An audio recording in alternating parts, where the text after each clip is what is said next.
Kesusahan besar itu yang pertama terjadi adalah pintu kasihan tertutup dulu.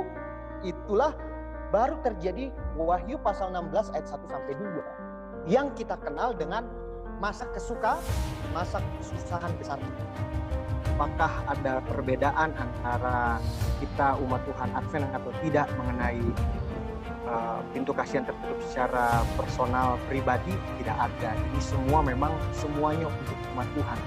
Tidak Advent, tapi semua mereka yang tergabung, kalau mereka percaya sama Tuhan, disitulah pintu kasihan tertutup sesuai kronologi yang tadi. Apa keberuntungan kita? Kita hanya tahu duluan saja, hanya tahu, mengerti, artinya kita perlu mengabarkan sesuatu ini kepada mereka yang belum memahaminya. Karena pintu kasihan tertutup, ada proses pemertaian. Setelah proses pemertaian, maka ada masa kesusahan yang kecil.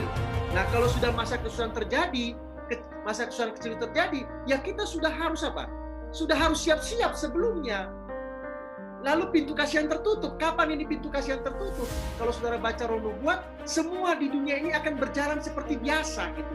Tidak ada sebuah tiba-tiba ada tulisan di langit, pintu kasihan tertutup, bersiaplah semua. Tidak ada. Semua akan berjalan seperti apa adanya. Lalu setelah itu 7 malapetaka. Nah, kalau saudara nanti sudah lihat tiba-tiba, kok ini tiba-tiba semua air di dunia ini jadi darah. Ini kenapa? Ya, mari kita, Tuhan, kalau ini memang 7 malapetaka, siapkan saya Tuhan untuk saya apa? Berlari, dan berlari, tetapi iringi saya dengan malaikat.